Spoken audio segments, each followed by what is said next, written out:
बोलना और प्रामाणिक रहना बड़ा कठिन है। अच्छा है, इतनी समझ आनी शुरू हुई, शुभ लक्षण है। ज्यादा से ज्यादा चुप रहना उचित है। पहली कला चुप होने की सीखनी पड़ेगी। उतना ही बोलो जितना अत्यंत अनिवार्य हो। जिसके बिना चल जाता हो उसे छोड़ दो, उसे मत बोलो। और तुम अचानक पाओगे कि 90% से ज्यादा तो व्यर्थ का है। न बोलते तो कुछ हर्ज न था, बोल के ही हर्ज हुआ।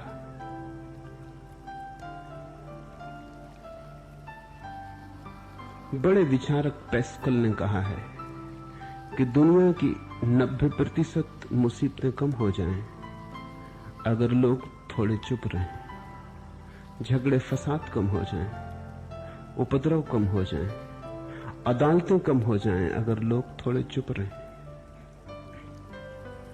जमीन का बहुत सा उपद्रव बोलने के कारण, बोले कि फंसे। बोलने से एक सिलसिला शुरू होता है। सारी बात मौन सीखने की है। जब तुम नहीं बोलते तब तुम एकांत में अकेले हो गए, भरे बाजार में भीड़ में खड़े हो, नहीं बोलते, हिमालय के शिखर पर पहुंच गए। जिसने मौन की कला जान ली वो भीड़ में ही अकेले होने की कला जान लेता है। वो अपने में डुबकी लगाने लगता है। वहां प्रामाणिकता का राज्य है, वहां सत्य का सौंदर्य है। झूठ होने का कोई कारण नहीं है, वहां बस तुम हो। जयपाल सात्र का बड़ा प्रसिद्ध वचन दूसरा नरक है, द अदर इज हेल। अकेले में तो आदमी स्वर्ग में हो जाता है। दूसरे की मौजूदगी तत्क्षण उपद्रव शुरू कर देती, दूसरे की मौजूदगी तनाव पैदा करती। तुम बेचैन हो जाते हो, तुम केंद्र से डिग जाते हो, भीतर सब हलन चलन शुरू हो जाता है। स्वाभाविक है कि बोलते ही लगे कि बेईमानी हो गई। तो पहले तो मौन को साधो, पहले तो अपनी ऊर्जा को मौन में उतरने दो, गहराने दो मौन को। कभी ऐसी घड़ी भी आएगी, जरूर आती, ना आए तो कुछ हर्ज नहीं, पर आती। महावीर 12 वर्ष मौन रहे, फिर लौट आए बस्ती में, जंगलों से वापस, फिर बोलने लगे। बुद्ध 6 वर्ष तक एकांत में रहे, फिर लौट आए। जब भी जीसस को ऐसा लगता है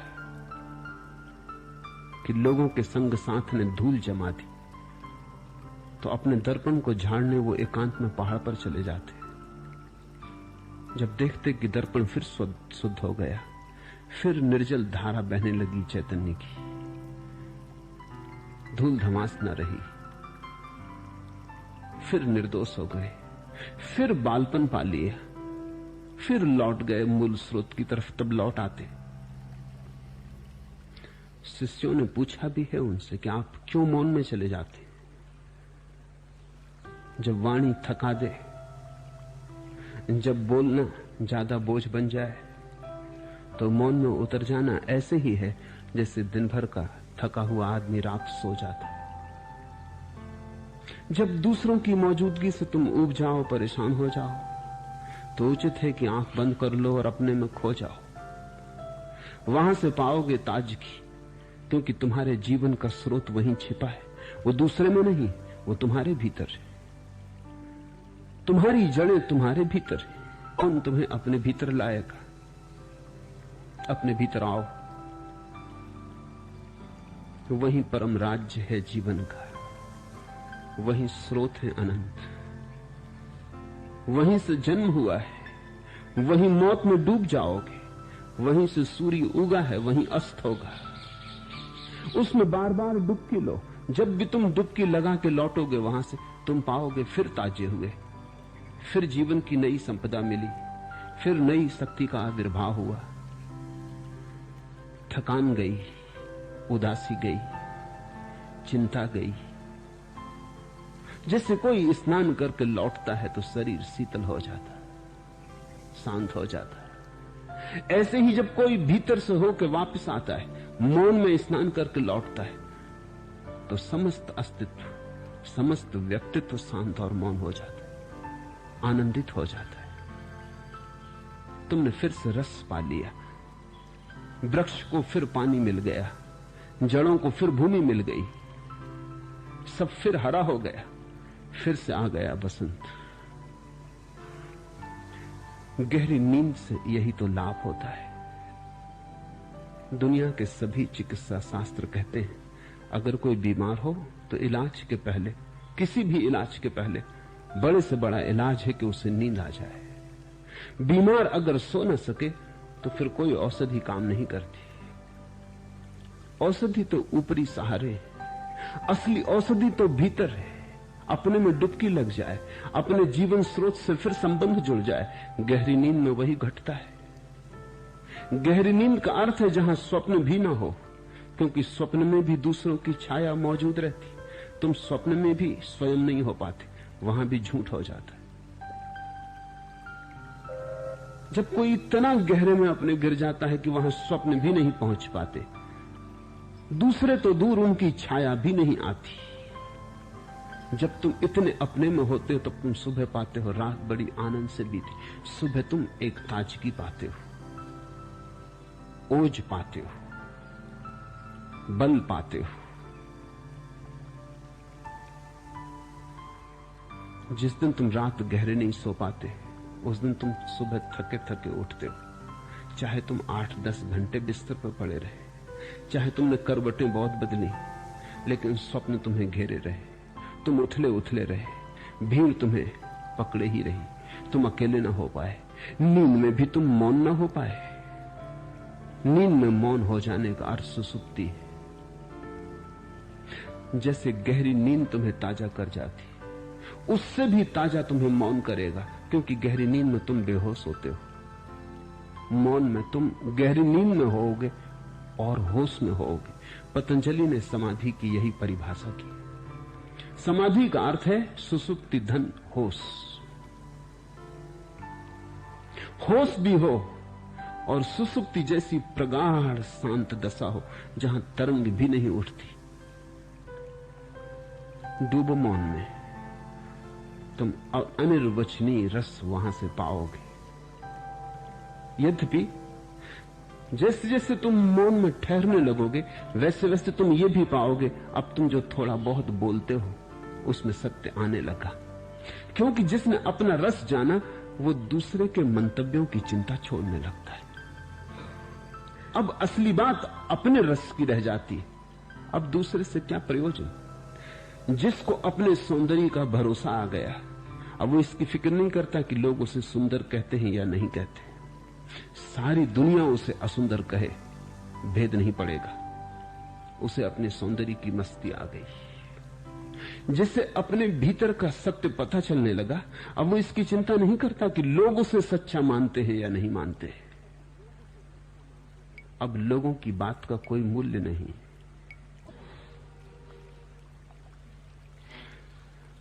डूबो मौन में, दूसरे को जितना भूल सको उतना अच्छा।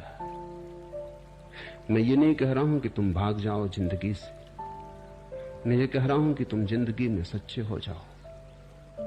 धीरे धीरे तुम में एक बल आएगा, वो तुम्हारे भीतर से आएगा, और तब तुम पाओगे कि बोलने में भी तुम्हारी प्रमाणिकता रह जाती, मिटती नहीं। वस्तुतः तुम पाओगे कि बोलने में भी तुम्हारा मौन खंडित नहीं होता, बना ही रहता है। उसकी एक सतत धारा, एक अंतर्धारा बहती रहती। बोलते भी तुम हो लेकिन अपने से छूटते नहीं। बोलते भी तुम हो, शब्द का उपयोग भी करते हो, लेकिन तुम्हारे निशब्द को शब्द खंडित नहीं कर पाता। शब्द बड़ा कमजोर है, निशब्द को कैसे खंडित करेगा। बादल आते हैं जाते हैं, आकाश कहीं मैला होता है। कितने बादल आए और गए न होंगे इस आकाश के समक्ष अनंत काल से। आकाश पर रेखा भी तो नहीं छूट जाती। ऐसा ही निशब्द का आकाश है, मौन का आकाश है, शून्य का भीतर आकाश है। उस पर कोई फर्क नहीं पड़ता विचारों से। विचार क्या फर्क लाएंगे?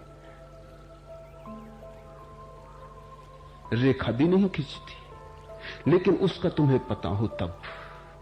एक बार मौन में स्थिर हो जाओ, फिर तुम्हारी वाणी में भी एक सुगंध आ जाएगी। एक बार मौन में उतर जाओ, फिर तुम्हारी वाणी भी नई गहराइयां ले लेगी। फिर तुम्हारी वाणी में भी एक विशालता आ जाएगी। तुम बोलोगे भी तो दूसरे पर ध्यान रखकर न बोलोगे। तुम बोलोगे अपने भीतर की आवाज से। तुम्हारा बोलना संगीतपूर्ण होगा। तुम्हारा बोलना सत्य होगा। तुम्हारा बोलना तुम्हारे पूरे व्यक्तित्व की सुगंध से ओतप्रोत होगा। तुम बोलोगे तो दूसरों पर भी शीतलता छा जाएगी। तुम बोलोगे भी तो दूसरों पर तुम्हारे निशब्द की धुन बजने लगेगी। तुम्हारा मौन उन्हें छुएगा। इस देश में हमने यह नियम समझा था कि केवल वही बोले जिसने मौन के तल छू लिए हों, बाकी चुप रहे। इसलिए बुद्ध बोलते हैं ठीक। बुद्ध का बोलना सार्थक। अभी बड़े मजे की बात है, ये बड़ा विरोधाभास है। जिसने न बोलना सीख लिया वही बोलने का हकदार है। जिसने चुप होना जाना वही पात्र है कि अगर बोले तो सौभाग्य। जिसने चुप होना सीख लिया उसको चुप हमने नहीं रहने दिया। कहते हैं बुद्ध को जब ज्ञान हुआ तो वो 7 दिन चुप रह गए। चुप्पी इतनी मधुर थी, ऐसी रसपूर्ण थी, ऐसा रोआ रोआ उसमें नहाया सरोवर था। बोलने की इच्छा ही न जगी, बोलने का भाव ही पैदा न हुआ। कहते हैं देवलोक थरथराने लगा। कहानी बड़ी मधुर है। अगर कहीं देवलोक होगा तो जरूर थरथराया होगा। कहते हैं ब्रह्मा स्वयं घबरा गया। आवाज बुद्ध को देनी ही पड़ेगी, बुद्ध को राजी करना ही पड़ेगा। जो भी मौन का मालिक हो गया उसे बोलने के लिए मजबूर करना ही पड़ेगा। कहते हैं ब्रह्मा सभी देवताओं के साथ बुद्ध के सामने मौजूद हुआ। वो उनके चरणों में झुके। बुद्धत्व के चरणों में ब्रह्मा झुका और उसने कहा कि आप बोले। आप न बोलेंगे तो महादुर्घटना हो जाएगी। और एक बार यह सिलसिला हो गया तो आप परंपरा बिगाड़ देंगे। बुद्ध सदा बोलते रहे। उन्हें बोलना ही चाहिए। जो न बोलने की क्षमता को पा गए हैं उनके बोलने में कुछ अंधों को मिल सकता है, अंधेरे में भटकनों को मिल सकता है। आप चुप न हो, आप बोले। किसी तरह बमुश्किल राजी किया। कहानी का अर्थ इतना ही है कि जब तुम मौन हो जाते हो तो अस्तित्व भी प्रार्थना करता है कि बोलो। वृक्ष और पत्थर पहाड़ भी प्रार्थना करते हैं कि बोलो। करुणा को जगाते हैं तुम्हारी कि बोलो। तुम जहां पहुंच गए हो वहां और भी बहुत पहुंचना चाहते। उन्हें रास्ते का कोई भी पता नहीं, उन्हें मार्ग का कोई भी पता नहीं। अंधेरे में टटोलते हैं। उन पर करुणा करो, बोलो। तुम भी कल उनके साथ थे, इतने जल्दी भूल मत जाओ, विस्मरण मत करो, पीछे लौट कर देखो। साधारण आदमी वासना से बोलता है, बुद्ध पुरुष करुणा से बोलते हैं। साधारण आदमी इसलिए बोलता है कि बोलने से शायद कुछ मिल जाए, बुद्ध पुरुष इसलिए बोलते हैं कि शायद बोलने से कुछ बट जाए। बुद्ध पुरुष इसलिए बोलते हैं कि तुम भी साझीदार हो जाओ उनके परम अनुभव में।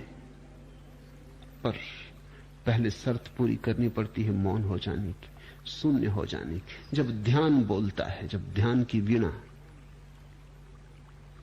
पर संगीत उठता है। जब मौन मुखर होता है तब शास्त्र निर्मित होते। जिनको हमने शास्त्र कहा है वे ऐसे लोगों की वाणी है जो वाणी के पार चले गए थे, और जब भी कभी कोई वाणी के पार गया उसकी वाणी शास्त्र हो जाती है, आप्त हो जाती है, उससे वेदों का पुनः जन्म होने लगता है। तो पहले तो मौन को साधो, मौन में उतरो, फिर जल्दी ही वो घड़ी भी आएगी, वो मकाम भी आएगा जहां तुम्हारे शून्य से वाणी उठेगी। तब उसमें प्रामाणिकता होगी, सत्य होगा। इसलिए ब्रह्म आए या नहीं इससे कोई फर्क नहीं पड़ता। ये कहानी है। बुद्ध को बोलना ही पड़ेगा, जब फूल खिलता है सुगंध को बिखरना ही पड़ेगा। जब दिया जलता है तो किरणें बरसेंगी ही चारों तरफ। कोई ब्रह्मा की जरूरत नहीं कि दिए से प्रार्थना करे। कहानी तो प्रतीक है, मधुर प्रतीक है। पहले मौन, फिर वाणी में सत्य का अवतरण। शुभ है। जैसे ही तुम चुप होते हो तुम इतने बलशाली होने लगते हो कि समाज की निर्भरता तुम छोड़ने लगते हो, और तुम्हारे जीवन में एक मस्ती आती जो केवल दीवानों के जीवन में होती। तुम्हारे चेहरे पर एक नई रौनक आ जाती।